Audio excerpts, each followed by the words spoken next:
Welcome to lesson 37, Thinking Like a Business Owner. As we near the end of this program, these last two cycles of excellence will focus on up-leveling what you've been learning and transition you, your mindset, and your company from the basics into the more advanced concepts that take you from just getting started into a profitable, sustainable business that you love, that loves you right back. For most of this program, you've been tracking things. We had to do it that way in order for it to become a habit, to really sink in.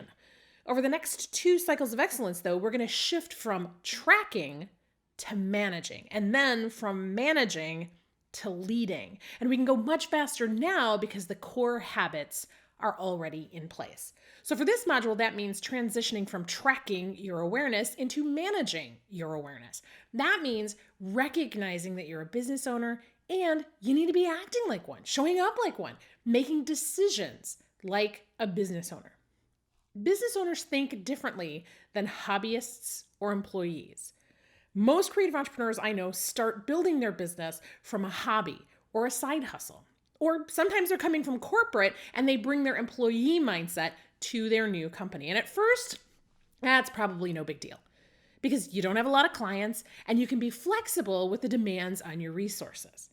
But as your company starts to shore up and time becomes more precious, you simply need to think differently. You don't want to fall into old patterns that won't serve you in your growing business. And if you're just getting started, you don't want to have to unlearn any old habits. So let's look at the common thinking traps right now. A hobbyist will stop when things get hard or they're tired. And sometimes that's the wrong call to make in a business setting. Sometimes clients call the shots on deadlines and you need to meet those deadlines if you want to keep those clients. Chaotics tend to say, if I ain't feeling it, I ain't doing it. And as a hobbyist, you can get away with that. As a business owner, you can't always do that and still stay in business. But the converse is also problematic. As an employee, you may have been told to hit a deadline no matter what it takes. And if you're a linear, you may find yourself beating yourself up if you're not burning the midnight oil to meet a deadline. As an employee, you're typically getting some form of compensation in exchange for those extra hours. And it could mean losing your job if you don't hit the deadline.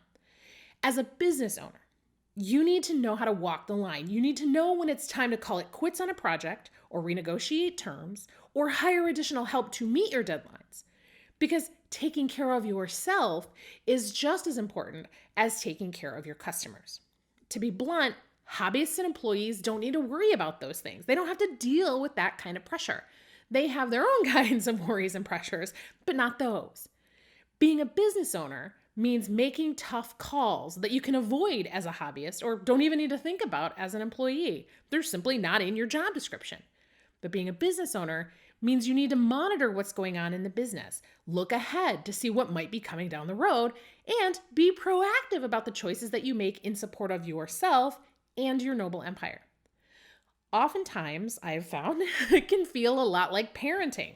You've got to know when to say no and delay gratification for the benefit of your business, and when to say yes because it's a good fit for where you're at and where your company is headed. And there's nothing worse than saying yes to something at the wrong time. Even saying no isn't as detrimental. In fact, I find chaotics tend to say yes way more often than most, and it doesn't always support their well-being or the well-being of their company. FOMO, fear of missing out, and fear of rejection, or hurting somebody else's feelings, which is a form of rejection. Those things will trigger you into saying yes when it's not really a good fit. And I've been there, so I'm speaking from experience. And it's a practice to unlearn those behaviors. That's why we've been working on developing your awarenesses.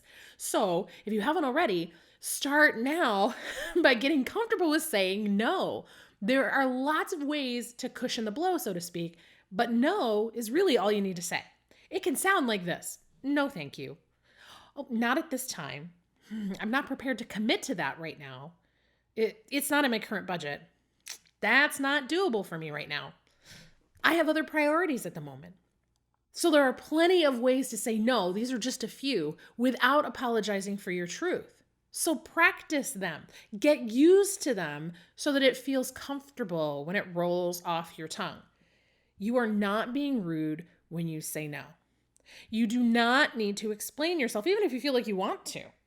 Honor your boundaries and model for others how to honor boundaries in a healthy way. I say all the time, you train people how to treat you based on what you've come to accept from them and what they've come to expect from you. So show them what to expect from you.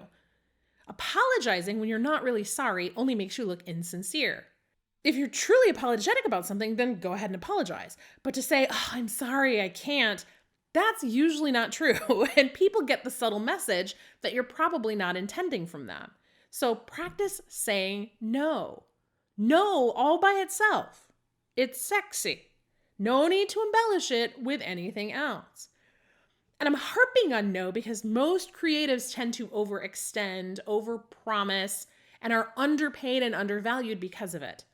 And I've been there. So again, speaking from experience here, saying no is sexy. Give it a try. Practice. You'll probably feel a lot better when you do. And if saying no isn't an issue for you, then congratulations. That's one hurdle that you don't have to overcome. But here's another one to practice. Admitting your mistakes and making it right whenever possible.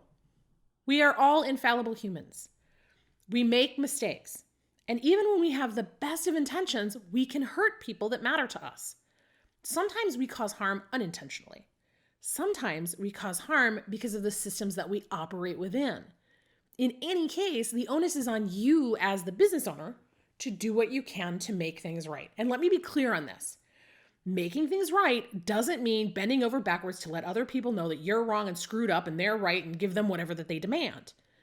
Sometimes it doesn't matter what you do to try and make things right, people are still going to be dissatisfied. So when I say make things right, I mean carefully consider what's happened and how your company can best respond to the situation and repair relationships as best as possible. Sometimes the only thing that you can do is cut ties and write off the loss. Sometimes you have to refund money, make public apologies, or even go through a rigorous retraining program to get your company back on track. Whatever you choose to do has to be based on what's right for you, your company, and your right audience, or you run the risk of alienating them and losing them forever. Now, without treading too deeply into problems like systemic racism, ableism, and other systematic marginalizations here, you need to be aware that there are plenty of people in this world who don't look like you, think like you, or believe what you believe. And most of them won't travel into your business circles, but some of them will. And when they do, you need to be sensitive to the differences and recognize that you may cause them harm without even trying or without meaning to. And you need to have a policy in place for how to remedy those situations. For example, I am an able-bodied mixed race woman that is also overweight. I have clients who are differently abled than I am, and it causes them harm if I encourage them to hustle more and work harder. Are there able-bodied folks in my community who could totally subscribe to that notion? Probably. But if I want to work with differently abled people, and I do, then it's important for me to witness their unique circumstances and be considerate of how the language that I use may impact them. It is my job as the business owner to understand those circumstances and meet them where they are without shame or fear or guilt or any other behavior that might cause them harm. And sometimes I get it wrong and I have to make that right. Sometimes that's an apology, sometimes that's learning something new and then applying it to my business. According to accessibility expert Riley Dwight, everyone has accessibility needs, and our society is set up to help some folks and not others.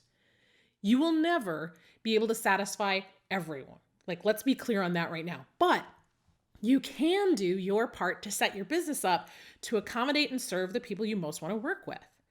And you can learn more from Riley at their website, approachingaccess.com. There's a link in the bonus resources for you to learn more. But when you fall short, which we all do, no one is immune, you need to clean things up. Apologize and mean it.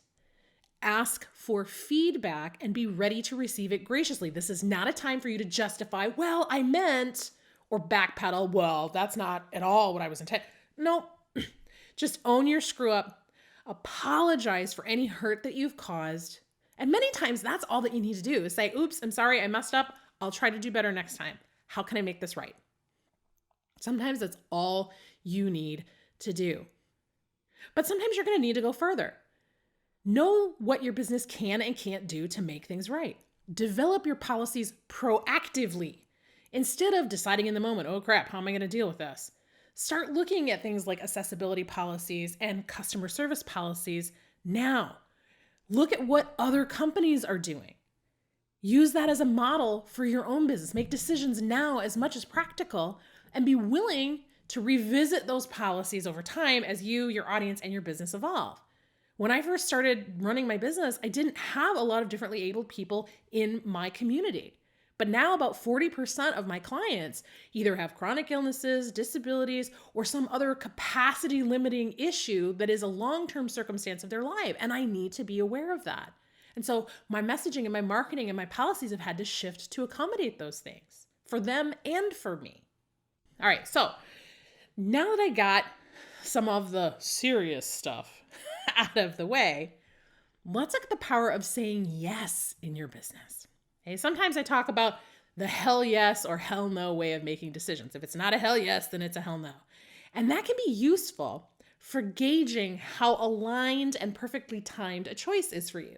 If you're on the fence about something, oftentimes saying no is a better plan than saying yes and then regretting it a few months later because you didn't get what you needed or you weren't ready for it or something went awry or whatever. If you're feeling like, I don't know, it's probably better to say no for now and come back to it later. Because if it's something that's really meant for you, it's gonna come back around. If it's one of those once in a lifetime, never before seen opportunities, it probably isn't. Because if it's really successful, they'll offer it again. When things feel right though, when the timing is right, when the option in front of you feels like it is perfectly in sync with the needs of the business, then saying yes with enthusiasm just feels, well, it feels pretty darn good. Saying no to that so-so stuff gives us space to say, yeah, to what we're most excited about. From creating offers that align with your values and beliefs to eliminating offers that no longer serve you. Or, and this one can be hard sometimes, even eliminating things that are working in order to make room for things that are going to work even better. Those are some of the hardest but most important choices that you have to make as a business owner. So, your assignment is to start thinking about next steps when you have an awareness. How would a business owner handle that awareness? And what decision would you make to benefit both you and your company as well as your customers? It's a three-pointed thing here. It's you, your business, your customers. I matter, you matter, we matter, okay? And we need to be mindful of how one decision impacts all of those areas. And what's the best possible choice that you can make with the information that you're given right now in order to move those three areas forward and make progress. In our next lesson, we're going to keep shifting our awarenesses, this time around our financials. Okay, we've been talking about mindset in this lesson. Our next one, we're going to go deeper with the money stuff. And I will see you there.